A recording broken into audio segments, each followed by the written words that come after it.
everybody. Welcome back to our Physicians Leadership Series. Today I have Dr. Chris Thomson with me. Hi, Chris.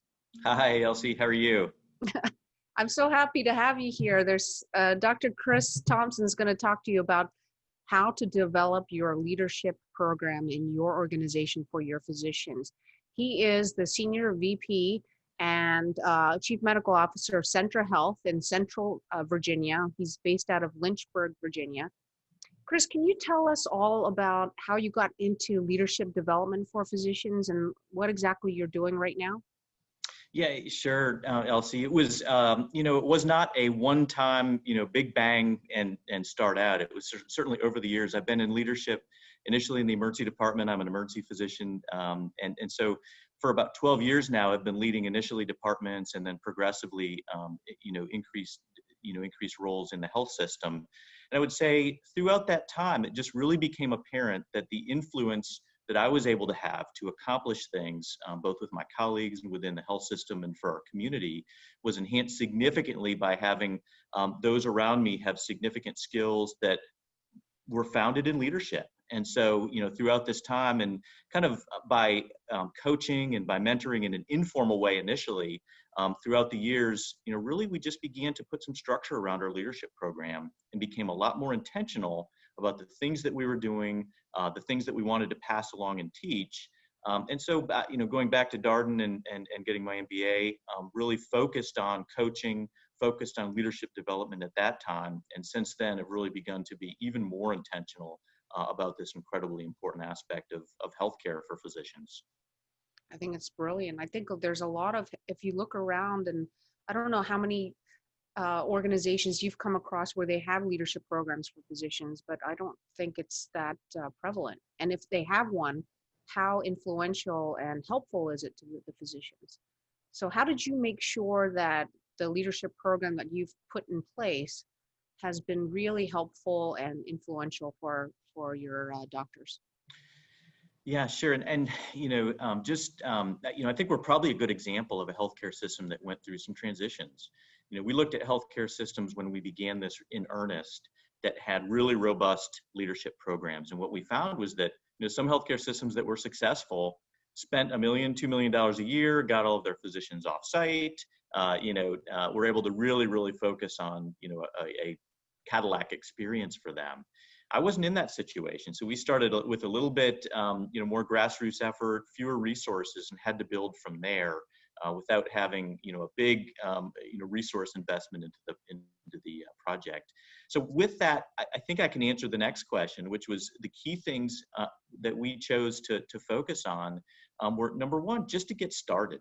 And so just to get started, not needing a huge either financial investment or a complex curriculum to be able to, just get people in a room and begin to talk about the topic of leadership. And, the fact that getting individuals together and specifically physicians together who spend their entire day, and I'll use the term on the fire grounds, right? You're in front of patients, there's very visceral things. There's very little free time. Just getting together in a room, collecting yourselves, and even if an initial leadership session is getting together, asking people what they feel they may need from a leadership standpoint, what they would want, and collecting that information for future sessions, that may be all you need to start out. And so that's what we found was, you do not need to have, and I think a lot of programs, as you mentioned, or a lot of health systems, because they don't have a lot of those resources, feel like, I can't do this. I don't have the money I need. I don't have the curriculum I need. But being able to really just start with the basics, get individuals together, ask what they feel they need, and then begin to work from there in real time is really all you need to do. And I think what we found was successful. And those physicians who are not there, how do you get feedback from them on what they need? Yeah, sure. You mean the physicians that are not in the sessions specifically that we have? Mm-hmm. Absolutely. Well, a couple ways. So we use a survey. We use survey monkeys for those that are in the room. And get feedback in that way. The second, and then we also can distribute those things to, those that might not be in a room. And obviously COVID has affected things significantly, and many more of our sessions, are on, we use Teams or other video conferencing. And so that's the other thing is don't let things get in the way and say, oh, we can't do this. Oh, COVID's here. We can't continue to do leadership programs. Learn to adapt and figure out. And everything's figure outable, I think. That's Yeah, not a real word, but completely agree with that, because I think when things like this happen, the first thing that goes away are things like leadership development. Oh, what are the things that are expendable? Hey, we can put off leadership development for a few months if there's ever a really busy time. And I would just say these are not expendable. This is not an expendable topic. These are right. topics that are as important as anything else to keep us going, because leaders are athletes, and we need to pace people, and we need to give them time away from the fire grounds, in the firehouse, to collect with each other, decompress, and share ideas and Right. thoughts. I mean, as a society, we're so used to immediate gratification, and we forget about long term, how this organization is going to perform if we don't develop our physicians as leaders. So thank you so much. What is the other? I know we kind of spoke about this before, Chris. What is the second aspect of leadership development that you think is crucial to institute when an organization is getting on board with this? Sure, I think the second really important point is complementary to the first one, which is we talked about just getting started, not feeling that you needed to have some complex algorithm or curriculum. The second part is, as you begin to do leadership development, is not to forget the basics. I've seen a lot of programs, very well intentioned, that jumped into really complex topics of how do you influence, how do you manage conflict, those sorts of things. And those are complex topics that certainly are going to be components of any leadership curriculum. I would even say step back, to a much more mundane, yes, but also very basic starting point. And those are things like, hey, how do you lead a meeting? How do you give a presentation? How do you act in a meeting so that you can be influential and get everybody's input and maximize the collective wisdom that may be in that room? Those are very basic things that, again, may not be, exciting as you see that on the topic list of this is what we're going to discuss. But I will say, after doing this for quite a long time, that the participants say, thank goodness we did that, because those are the absolute building blocks of me beginning to develop an influence for those around me. So meetings Right. are not just to talk about issues and go through an agenda or line items or bulleted items on a piece of paper. They're to influence others and to inspire action. And so those basics, I think, are the other real key thing I would put forth as an important stepping stone to getting started in leadership. Right. I completely agree. I love that. I mean, without being influential and being able to get people riled up and developing a coalition, you're not going to be able to bring your vision forward and having change. And we always change. We're in a changing world all the time. We're in a major change right now, and we're not going to be able to get things accomplished if we don't learn how to be influential and have great presentations. Thank you so much, Chris. I mean, I think, like, medical school and in residency, all we got taught was how to deliver clinical information. And that's not very influential if you're talking to a business leader or administrator or, somebody in marketing, or, because we're leading not just our physicians, but we're leading every aspect of healthcare that within an organization that matters. Absolutely. I would even take that and go a step further and say some of the things that we all learned in medical school or through training might even be detrimental to ultimately being able to, take collective wisdom and being able to incorporate it. We were taught, hey, the buck stops with us. We're independent thinkers. Our value is our ability to critically think as an independent individual. And that sometimes can even be contrary to the broad perspectives and the inclusive ideas that you need to be able to incorporate as you're trying to influence a large organization with many different types of individuals, many different perspectives. So true. And just thinking outside the box and learning how to adapt, learning how to come up with other ideas and ask other people for ideas and be able to say, I don't know everything. Can you help me? I think all of that is part of what you're saying. It is. It is. Humility. Yeah, absolutely. The humility of being able to, the humility of being able to walk into a room and knowing, I know a lot of things, but all I know is I don't have the answer. And hopefully the collective, this collective group does.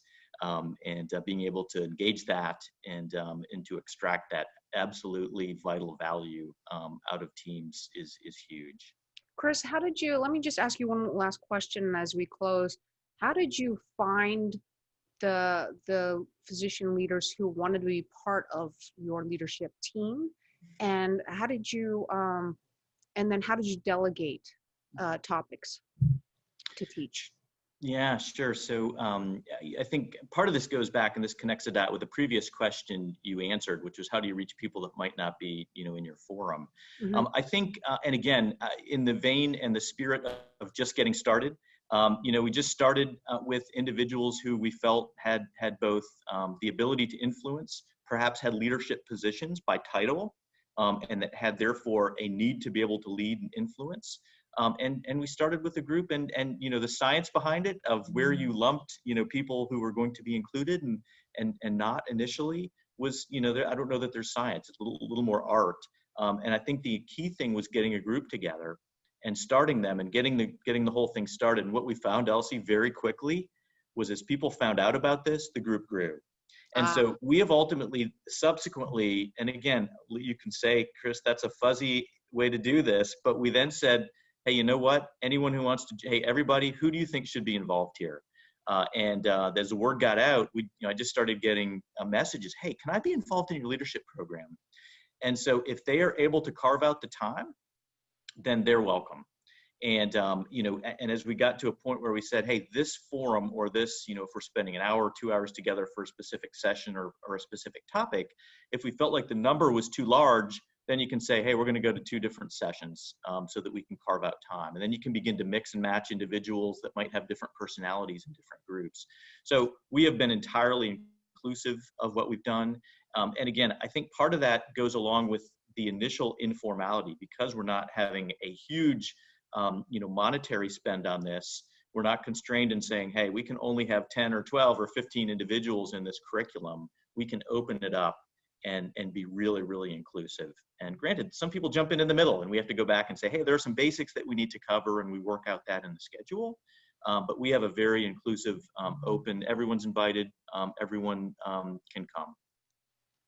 Awesome. And I think with COVID, I mean, at least for me and my leadership team of lead physicians, we're able to adapt and use technology to be able to reach out to even a wider audience than we ever thought before. And that's opening, I think, a lot of people's eyes to what's possible and bringing us together, even though we're all, shelter in place or we're kind of restrained in our environment.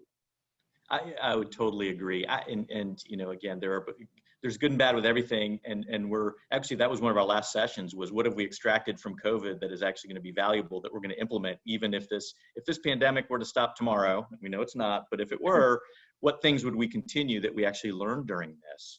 And one of the things we learned was, hey, we have a health system here with multiple hospitals. We were able to now connect people that we couldn't before. And it was with the click of a button and an invitation that said, hey, you can come to this, including any of the pre-work that we had. And it made that aspect of leadership easier. Clearly, you love to be in a room with somebody if possible, yes. But if not, this is not a bad alternative and you can adapt. Absolutely. Thank you so much, Chris, for today. I learned a lot from you. I continue to, you continue to inspire me. How can people reach out to you if they have any questions? Yeah, sure. So I'm on LinkedIn. So easily accessible on LinkedIn, and happy to correspond with anyone there.